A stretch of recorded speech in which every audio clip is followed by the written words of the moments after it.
Today I'll walk you through a repair involving a check engine light that came on. The customer reported the issue, so I started by connecting a scan tool.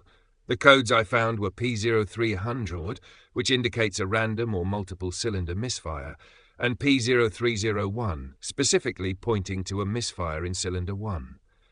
To confirm, I started the engine and immediately noticed a misfire. This suggested an active fault. Next, I connected a spark tester to ignition coil number 1 and checked for spark while the engine was idling. There was no spark present. I performed a visual inspection of the ignition coil and didn't find any visible issues. So I swapped ignition coil number 1 with one from another cylinder, restarted the engine, and monitored the misfire data on the scan tool. Sure enough, the misfire followed the ignition coil to the new cylinder, confirming that the ignition coil was defective. To dig a bit deeper, I removed the spark plug from cylinder 1 and found it was heavily worn, which was likely contributing to the issue.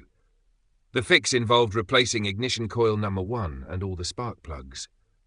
After that, I cleared the codes, took the car for a road test, and verified everything was functioning correctly.